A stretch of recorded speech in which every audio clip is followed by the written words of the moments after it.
वालेकुम नाजरीन, मैं हूं आपका होस्ट अब्दुल्ला तारिक और आप देख रहे हैं मेरा YouTube channel Hawkeye. Pakistan cricket के हवाले से आज खबरें मैं आपसे शेयर करूंगा। कुछ इंपॉर्टेंट डेवलपमेंट्स हुई हुई हैं, दैट्स वाई वो शेयर करना ज़रूरी है। एक तो ये कि पाकिस्तान क्रिकेट बोर्ड ने जो लीगल नोटिस भेजे हैं उमर अकमल पर और कामरान अकमल पर, वो कहाँ तक पहुंचे हैं और क्या जवाब दिया जो पाकिस्तान के इंटरनेशनल प्लेयर्स हैं उन्होंने। इसके अलावा जो पाकिस्तान का टेस्ट स्क्वाड है अगेंस्ट इंग्लैंड, वो प्रॉबेबली अनाउंस हो जाएगा कल। तो उसके हवाले से अब तक क्या अपडेट्स हैं, वो कौन से प्लेयर्स हैं जो पाकिस्तान क्रिकेट टीम में शामिल होंगे अगेंस्ट इंग्लैंड। और लास्टली जो पाकिस्तान का पहला टेस्ट मैच है उसके हवाले से मैंने आपको खबर दी थी कल के शायद वो उसका जो वेन्यू है वो चेंज हो और कराची शिफ्ट हो जाए, लेकिन अब उसके इम्कान थोड़े से कम हो गए हैं और शायद वो टेस्ट मैच अब पिंडी में ही होगा। तो इसके हवाले से डिटेल आपसे डिस्कशन मैं करूंगा अपने इस व्लॉग में, तो मेरे साथ जुड़े रहिएगा। आगे बढ़ने से पहले मेरी यही रिक्वेस्ट है कि प्लीज़ मेरे इस चैनल को लाइक कर दें, सब्सक्राइब कर दें और बेल आइकन को ज़रूर क्लिक कर दें ताकि मेरी तमाम आने वाली वीडियोस आप तक पहुंच सकें। Thank you so much. तो पहली खबर तो ये है कि कामरान अकमल और उमर अकमल ने पीसीबी के जो चेयरमैन हैं रमीज़ राजा साहब, उन पर कुछ नाजेबा अल्फाज कहे थे और उनके बारे में मीडिया पे बैठ के कुछ उन्होंने नाजेबा गुफ्तगू की, जिसकी वजह से पीसीबी जो है वो हरकत में आया और उन्होंने हत्ते इज़्ज़त के नोटिस भेजे कामरान अकमल को और उमर अकमल को, ताकि जो पीसीबी की रेट है वो बरकरार रह सके। ज़ाहिर सी बात है, एक पाकिस्तान का बहुत इंपॉर्टेंट इदारा है जो क्रिकेट को रूल करता है पूरे पाकिस्तान में। सो उन्हें जो लीगल जो नोटिस इशू हुए उसके बाद से दोनों जो पाकिस्तान के इंटरनेशनल प्लेयर्स हैं, टेस्ट प्लेयर्स हैं, उन्होंने आगे से माफ़ी मांग ली है चेयरमैन पीसीबी से। और अब पीसीबी के जो चेयरपर्सन हैं उन्होंने कहा कि जब इन्होंने माफ़ी मांग ली है तो अब इस लीगल नोटिस जो ये जो लीगल नोटिस हमने भेजे हैं इसको अब आगे परस्यू करने का कोई फ़ायदा नहीं है। सो ये जो स्टोरी है ये तो यहीं ख़त्म हो गई है। सेकंड जो इम्पॉर्टेंट न्यूज़ है वो रिगार्डिंग पाकिस्तान स्क्वाड है। पाकिस्तान का जो स्क्वाड है वो प्रॉबेबली अनाउंस हो जाएगा कल। उसके हवाले से जो प्लेयर्स अब तक फाइनल हुए हैं उनकी लिस्ट कुछ इस तरह है कि पाकिस्तान के जो ओपनर्स हैं वो तीन होंगे इस सीरीज़ में, शान मसूद, इमामुल हक और Abdullah Shafique. Middle order batters में अजहर अली, इसके अलावा फवाद आलम का भी नाम आ रहा है और मोहम्मद रिजवान, आगा सलमान और इसके अलावा जो पीसीबी है वो शायद इंक्लूड कर ले किसी और भी प्लेयर को, लेकिन फ़िलहाल ये 7 बैट्समैन जो हैं पाकिस्तान ने चूज़ किए हैं। और इसके बाद जो है वो फिर ऑलराउंडर आ जाते हैं, मोहम्मद नवाज़ हैं, 8 पे ये आ जाएंगे। इसके अलावा 9 पे अगर देखें तो फिर यासिर शाह हैं, अबरार अहमद हैं, मोहम्मद अब्बास हैं। ये टोटल 11 प्लेयर्स हो गए। उसके बाद मीर हमज़ा होंगे, नसीम शाह होंगे, हारिस रऊफ होंगे। यहाँ तक तो तकरीबन टीम जो है वो पीसीबी ने डिसाइड कर दी है। एक जो पाकिस्तान क्रिकेट बोर्ड चाह रहा है कि ऑलराउंडर ऐड किया जाए, तो वो फ़हीम अशरफ या आमिर जमाल में से जो एक ऑलराउंडर हैं वो अब तक फाइनल नहीं हुए हैं। तो प्रॉबेबली इन दोनों में से एक ऑलराउंडर जो है वो पाकिस्तान क्रिकेट टीम में शामिल हो जाएंगे और इट्स क्वाइट लाइकली कि जो शमूलियत होगी वो आमिर जमाल की होगी, क्योंकि जो चीफ सेलेक्टर हैं हमारे वो आमिर जमाल को काफ़ी रेट करते हैं और जो आमिर जमाल ने बॉलिंग की है सीज़न में वो अच्छी बॉलिंग की है। मेरा इस सिलेक्शंस के हवाले से एक छोटा सा कंसर्न है, वो ये है कि फवाद आलम की जो पिछली परफॉर्मेंसेज हैं अगेंस्ट ऑस्ट्रेलिया, पूरी सीरीज़ फ्लॉप हुए वो, इन श्रीलंका पूरी सीरीज़ वो अगेन फ्लॉप हुए हैं। तो इट्स क्वाइट लाइकली कि वो शायद नहीं आएंगे टीम में। लेकिन अब तक जो रिपोर्ट्स हैं वो यही कह रही हैं कि शायद फवाद आलम का टीम में नाम आ रहा है।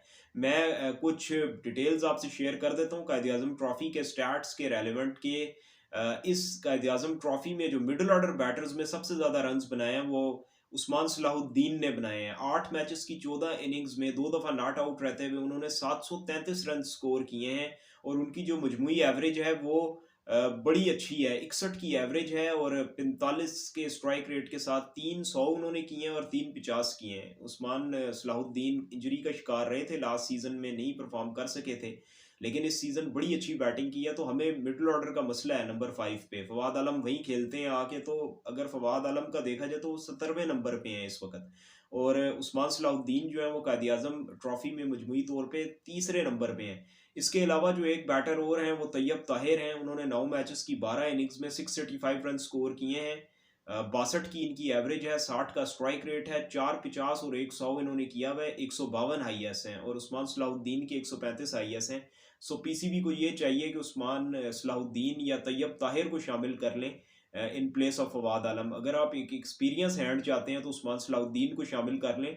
इन्होंने इंग्लैंड के खिलाफ एक ही टेस्ट मैच खेला था इन इंग्लैंड, और पहली इनिंग में तो ये नहीं चले थे, लेकिन अगली इनिंग्स में बड़ी अच्छी इन्होंने बैटिंग की थी, कोई 30+ रन इन्होंने किए थे, और बड़ी लंबी रेस के घोड़े इन्हें करार दिया था रमीज़ राजा साहब ने। उनका जो प्रोग्राम होता था इधर ही यूट्यूब के प्लेटफॉर्म पे ही, तो उन्होंने यही कहा था कि ये लंबी रेस के घोड़े लगते हैं मुझे। तो पीसीबी को चाहिए कि आप उन्हें इंक्लूड करें, क्योंकि इस सीज़न बड़ी आउटस्टैंडिंग वो फॉर्म में रहे हैं। सो अगर उन्हें शामिल कर लिया जाता है तो पाकिस्तान का जो स्क्वाड है वो कदरे बेहतर हो जाता है कंपैरेटिवली, अगर देखा जाए, क्योंकि अगर आप ड्रॉप कर रहे हैं सरफराज अहमद को, इसके अलावा सऊद शकील को, तो आपको ये कोशिश करनी चाहिए कि एक्सपीरियंस मिडल ऑर्डर बैटर जो है, जो स्पेशली पाकिस्तान में रन कर चुका है, तो उसको इंक्लूड करें। तो उस्मान सलाहुद्दीन की जो प्लेस है वो तो जस्टिफाई करती है, और पीसीबी को उन्हें शामिल करना चाहिए। अब हम जो डिटेल डिस्कस करेंगे वो बॉलर्स की करते हैं। तो वो कौन से बॉलर्स हैं जो इंक्लूड हो रहे हैं और उनकी क्या परफॉर्मेंस रही है इस सीज़न डोमेस्टिक में।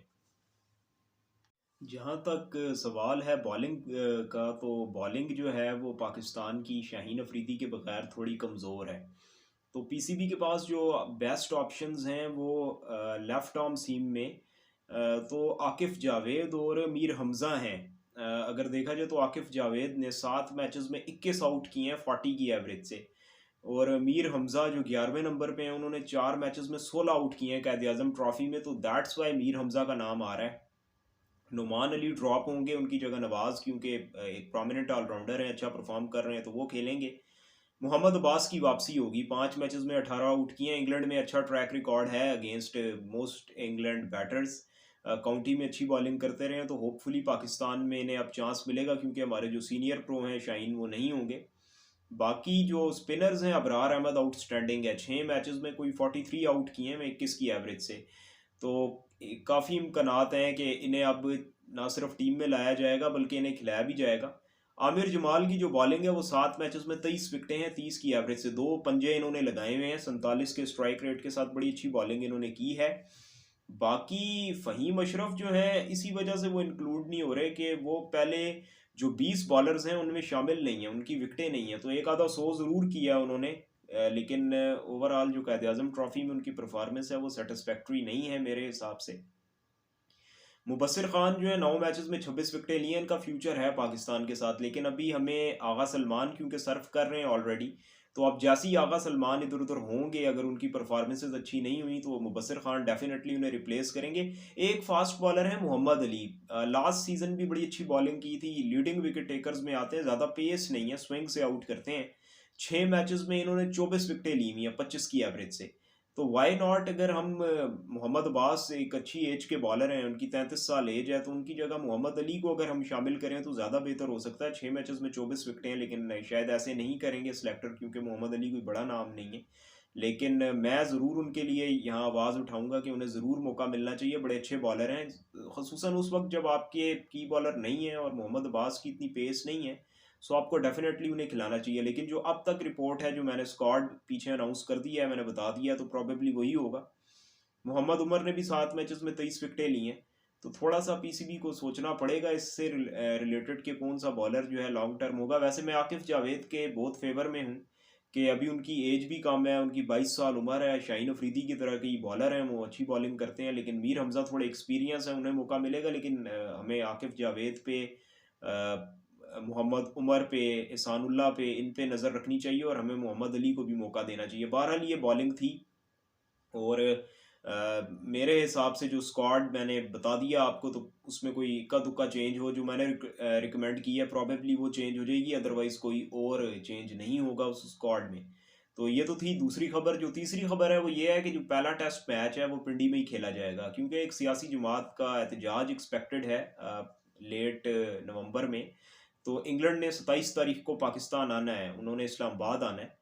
तो शायद वो जो मैच है वो अब इस्लामाबाद में ही होगा, क्योंकि कुछ जो एहतजाज है वो शायद उसकी इंटेंसिटी तब तक कम हो चुकी होगी या वो बिल्कुल ख़त्म हो चुका होगा। उम्मीद यही है कि अगले कुछ दिनों में वो ख़त्म हो जाएगा, तो ये टेस्ट मैच जो है पिंडी में ही होगा। इसके कराची शिफ्टिंग के जो इम्कानात हैं वो कम हो गए हैं, और मेरी रिपोर्ट्स के मुताबिक जो पीसीबी है उसने ग्रीन सिग्नल दे दिया है जो इंग्लैंड के सिक्योरिटी हुकाम है कि आप बेशक स्क्वाड को लेके आए, हमारी तरफ से ग्रीन सिग्नल है, आप इस्लामाबाद में ही लैंड करेंगे। तो पिंडी के फैंस के लिए और जो पिंडी रीजन है उसके फैंस के लिए ये बहुत ही बड़ी खबर है, क्योंकि ये जब भी मैं, क्योंकि खुद आई एविडेंट हूँ इस चीज़ का, कि जब भी पिंडी में हम मैच देखने गए हैं तो स्टेडियम भरा हुआ होता है। इसकी जो इनक्लोयर्स हैं वहाँ पे भी सीटिंग अरेंजमेंट भी नहीं है, उसके बावजूद अवाम इस तरह आके बैठती है, डोमेस्टिक मैचेस में इस तरह बैठती है आगे। तो वहाँ पे क्रिकेट के लिए जो है वो बहुत ज़्यादा लोगों के दिलों में जो है मुहब्बत है, और बहुत सारे लोग जो हैं वहाँ पे आ जाते हैं मैच देखने। तो मैं ऑस्ट्रेलिया की सीरीज़ में खुद वहाँ गया हुआ था कि हज़ारों की तादाद में लोग आए हुए थे वहाँ, और मैं बड़ा शौक हुआ देख के कि टेस्ट मैच में जो है इतना ज़्यादा क्राउड आया हुआ है। तो वाइट बॉल के मैचेस भी मिलने चाहिए पिंडी को, और जितनी ज़्यादा सीरीज़ जब जैसे जैसे होंगी पाकिस्तान में अब सीरीज़, तो पिंडी का नाम अब ज़रूर आना चाहिए। तो बहुत अच्छा साइन है पाकिस्तान के लिए, पाकिस्तान क्रिकेट के लिए, स्पेशली जो पिंडी की जो क्रिकेट फैमिली है उसके लिए बहुत अच्छा है, क्योंकि बहुत सारे लोग वहाँ आके मैच देखते हैं। सो आज के व्लॉग में इतना ही है मेरी तरफ से। मैंने स्क्वाड तकरीबन बता दिया आपको जो कल होगा। इसमें मैंने कुछ रिकमेंडेशंस भी दी हैं, वो भी मैंने बताई हैं कि क्या चेंजेस होनी चाहिए, और मैंने स्टैट्स पढ़ के बता दिए हैं आपको। और जो इसके अलावा वो जो लीगल नोटिस का की बात है वो भी मैंने आपसे शेयर कर दी है। सो अब तक के लिए इतना ही है मेरी तरफ से। मज़ीद मालूमात के लिए मेरे इस चैनल को विज़िट कीजिएगा। जाते जाते मेरे चैनल का नारा है हॉक आई। प्लीज़ मेरे इस चैनल को लाइक कर दें, सब्सक्राइब कर दें, और बेल आइकन को ज़रूर क्लिक कर दें ताकि मेरी तमाम आने वाली वीडियोज़ आप तक पहुँच सकें। Thank you so much. खुदा हाफिज़।